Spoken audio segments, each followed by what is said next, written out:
Hi guys, and welcome to yet another web series on Kerbal Space Program. I'm Michael Stone, and I'm going to be your guide to the Kerbin system. We're going to have fun going to interesting locations without much of a plan of getting there. We're going to fly by the seat of our pants most of the way, and we have a lot of science behind us already as we start this series. So, let's get started here.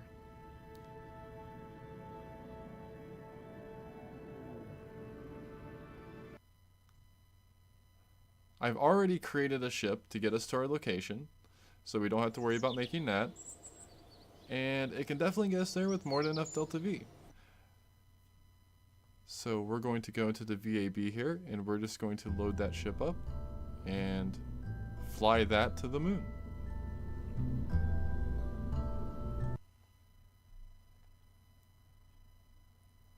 Ah, there she is, the Dresden 1.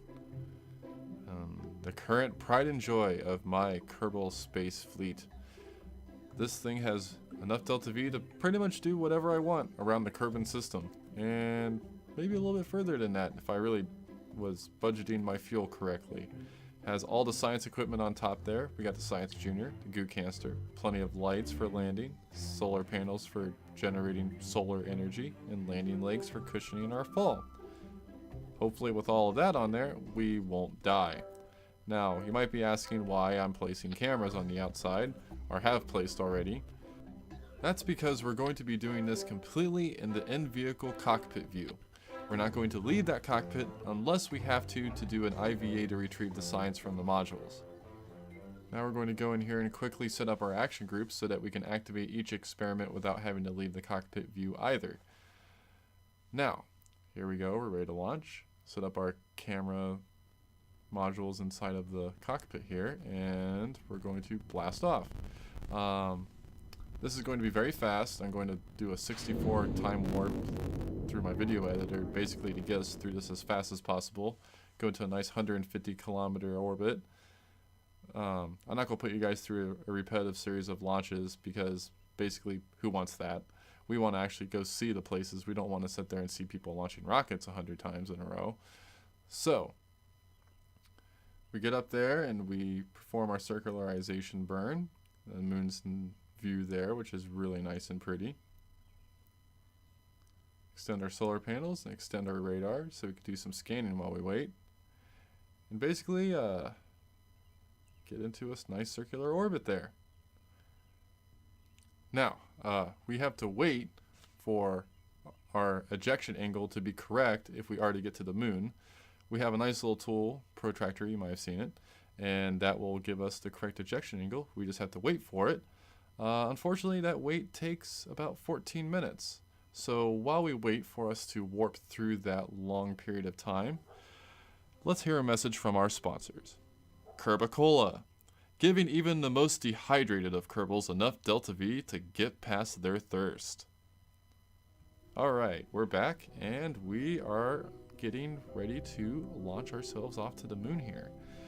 We only have a few degrees more to wait, and once we've passed those degrees, we will start throttling up and we will quickly increase our aphelion up into moon orbit. So we're just waiting for protractor to finish counting down to 0, and once it hits 0, we throttle up here. And checking our orbit screen, we very quickly get over to our moon orbit. I set up a little alarm there so I don't forget, and we'll warp all the way over to the SOI. Whole 4 to 6 hours just gone there in a flash. Now, I'm looking around for the moon. I decided to correct my periapse so that way we can actually enter into an orbit. Mess up a couple times there, and finally get it correct though. Go down to my periapse and get my apoapse up to, or down to a 50 kilometer orbit, just like my periapse. And we get a nice, really circular 0.003 eccentricity orbit there. Very nice. And then we have to wait again. This is actually a longer wait because we basically, for some reason, decided we were just going to wait the whole length of time. So while we wait, another message from our sponsors. Space Burgers. Food that's out of this world. Now that we're back, We are about halfway through our wait here, and we only have a little bit longer to go until we get to our maneuver node. And once we get to our maneuver node, we are going to turn the ship around, point ourselves retrograde, and burn until our horizontal velocity is near 0. We'll gain quite a bit on the way down, but we should drop pretty much like a rock. So we bring in our solar panels there, and we drop down, and right about there, the ground's looking pretty close. It says we got about 9 to 10 kilometers to go, but that doesn't look like it's that far. So I'm thrusting so I can get better control of our altitude so I can be sure. However, the radar's starting to go down, which means we have less than 3 kilometers to go before we smash into the ground. It's a really good thing because this is now a suicide burn, so it's a very good thing I started thrusting when I did. So we're coming down, we're getting better control of our altitude as we drop down through. And there's our landing lights reflecting off of the surface back at us, and our horizontal velocity. We have 9 meters a second of horizontal velocity we need to kill before we can land. We are only about 200 meters off the ground, maybe less. I'm not really willing to move my camera at this point because I'm afraid if I do, that will just cause me to wreck. So, we slowly kill off that horizontal velocity, and we slowly bring ourselves back up so that way we can land properly. Now we get to exactly, or at least as close as we can get it, a 90-degree angle to the ground. And let's start dropping down. Let's start dropping down so we can land on the surface in a timely manner.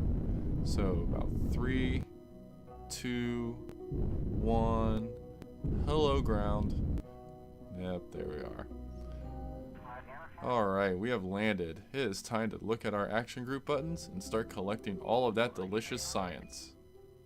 So the first thing I do is actually try to figure out why my altimeter was so far off, but the only view that actually was accurate to any extent was the graph view. Oh, Jeb, careful, careful. That was a very expensive solar panel. We don't need you crashing through another one.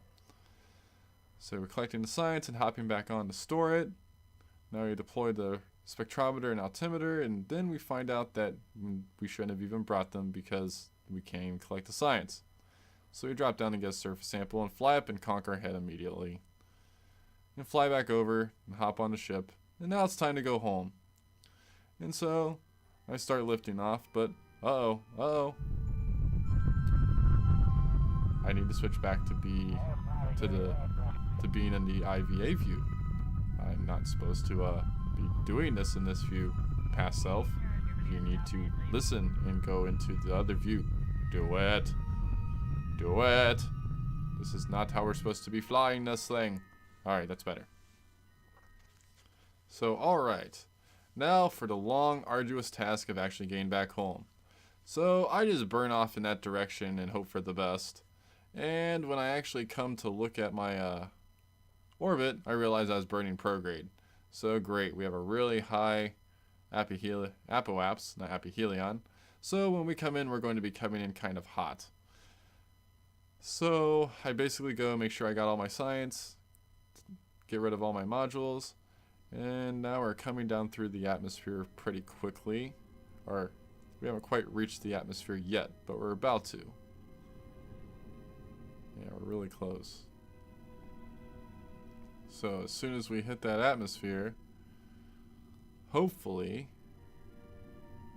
we'll start to slow down just a little teeny tiny bit so that way we can hopefully not have such a harsh reentry as we go down through the layers of atmosphere.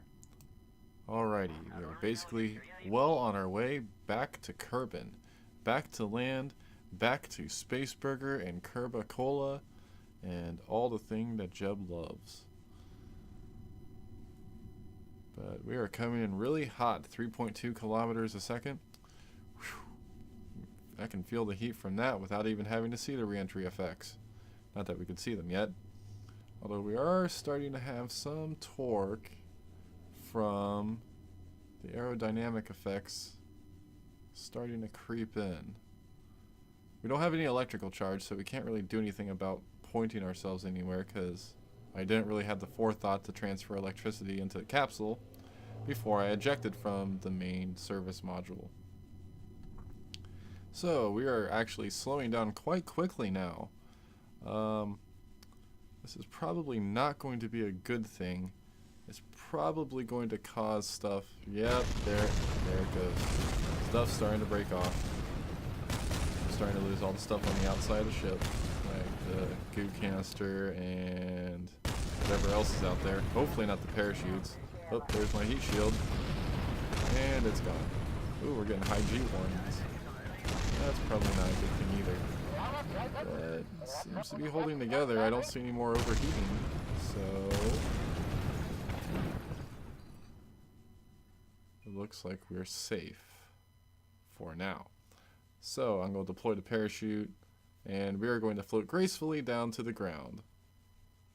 There, we're only going 7 meters a second. That is much faster, or not much faster, much safer than 3.1 kilometers a second. I think Jeb feels much happier about touching down at that speed than the speed he was going before.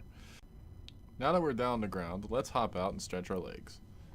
Jeb needs to strut about a little bit around the capsule to kind of show off his manliness, his manly Kerbalness to the world around him that has nobody else there because there's no cities or other populations that you can really see. So, alright, we got all the way back. Let's take a note from Scott Manley, and I think I'm going to actually plant a flag. Plant a flag to commemorate the end of this episode because we are coming up on the end here. Let's see. What do I want to name it? Let's name it after the episode. That way we can see which flags go to which. Moonshot. IVA all the way, baby. Yeah, we made it all the way with the IVA. So, alright.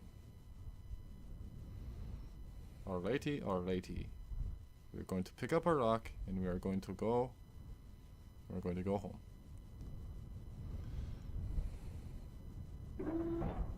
Let's go home.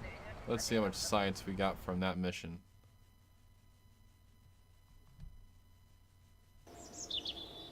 Alright, 294.4 science. Couldn't ask for a better bounty than that.